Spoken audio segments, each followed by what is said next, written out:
Hello, and welcome to CyberBible 2.0, the online Bible study of the Gospel according to Luke, sponsored by Union United Methodist Church of Quincy, Illinois. I'm Bob Morwell, the pastor and leader of this study. I want to remind you that CyberBible is intended to be an interactive study. You're invited to post any questions, thoughts, observations, or insights you might have, and I'll be happy to respond. And if you have any questions, I'll be happy to respond as respectfully and thoroughly as I can to them. Today we cover the only story about Jesus' childhood to be found in the Bible. It begins with chapter 2, verse 41. Luke tells us that Jesus and his family traveled to Jerusalem each year to celebrate the Passover holiday. Now, such a trip, which was about 60 miles in length each way, would not have been a religious requirement. But celebrating this high holy day in the city where the great temple was situated would have been a bit like, say, a Roman Catholic attending Easter or Christmas Mass at the Vatican. While it isn't required, it would have a special power for the worshippers who traveled there on those occasions. Mary and Joseph initially appear to be negligent parents to modern readers. How could they have gone a whole day without noticing their son was not with them? Well, actually, this was sort of a Home Alone scenario. The likelihood is that it was not just their nuclear family that made the pilgrimage. Instead, it was the extended family and close relatives who all traveled together.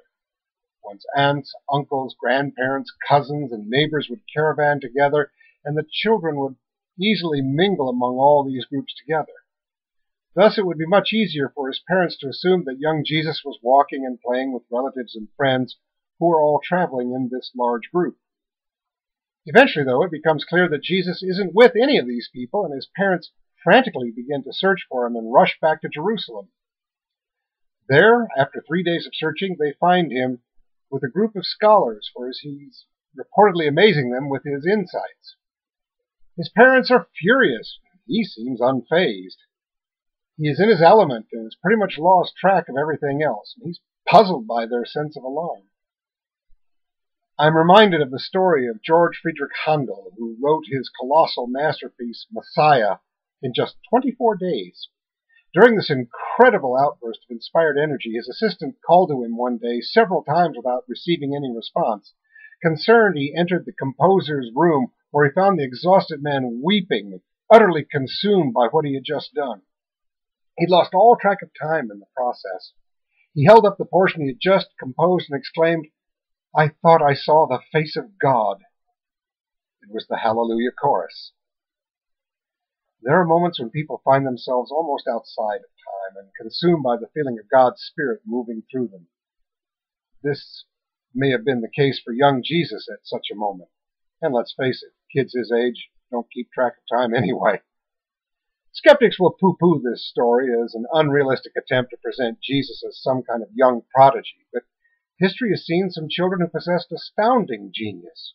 Mozart was composing and performing music before European royalty by the age of 5.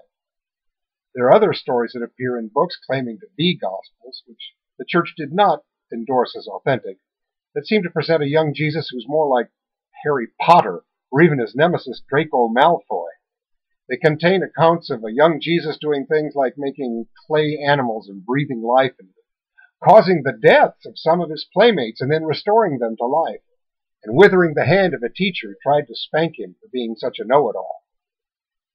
The church discounted these stories, but retained Luke's because it was in keeping with his message and character. It's also unlikely the child Jesus would have done all these fantastic things without gaining the notice of the larger world long before he actually did.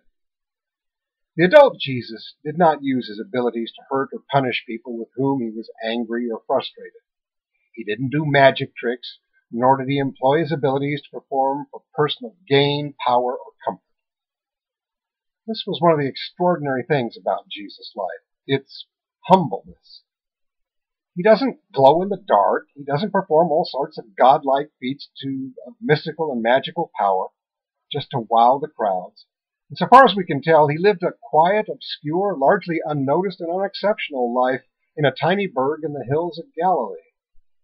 It's been noted that among fictional characters, the hero whose story seems to be most shaped by the story of Jesus is Superman. The young Kryptonian Kal-El, and El is an ancient Hebrew name for God, is sent to earth by his father, both in order to save the child from the destruction of his homeworld and to save Earth from the evil forces which threaten humanity. In the Superman movie, his ship even looks like a kind of star you would put on top of a Christmas tree. His father also instructs him to lead not simply by the force of his superpowers, but by the power of his example.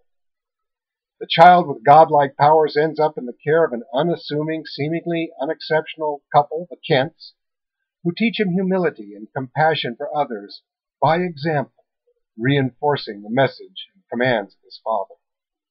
Without that humanity, he would not become a true hero. In Jesus, we see a soul that is graced with extraordinary power and genius, which could have raised him personally to great status and privilege, if that had been his goal. But so often others have used their exceptional abilities to become dangerous demagogues and tyrants. Heroes and saints are tempered with true humility and compassion. Jesus is not just a God pretending to be human, but who is nonetheless invincible. Instead, he is a fully human individual, a humble and true human being in whom God's grace is most powerfully present. That difference comes from living a life that seems unexceptional to the world, even underprivileged and difficult. I can easily imagine this inconveniently conceived and oddly brilliant child being something of an outcast in his little community.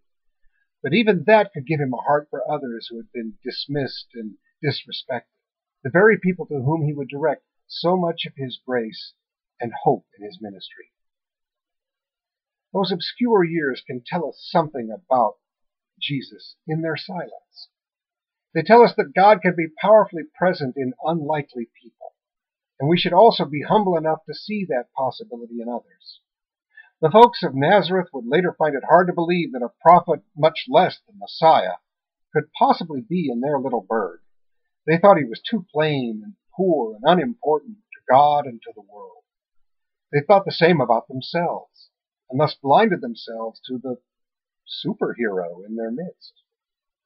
It would seem that an important part of faith is the willingness and the ability to recognize the presence of God even in the humblest among us.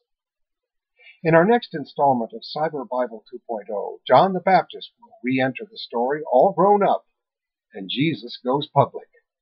You're invited to post any questions or comments you might have, and I will gladly respond. And of course, you're always welcome to join us in the real world in worship, study, and service at Union United Methodist Church of Quincy, Illinois. For more information on our church, go to our website at www.qumc.org and click on Union United Methodist Church, or go to our Facebook page by searching Union United Methodist Church of Quincy, Illinois. I'm Bob Morwell, the pastor, and I thank you for watching this episode of CyberBible 2.0. Peace.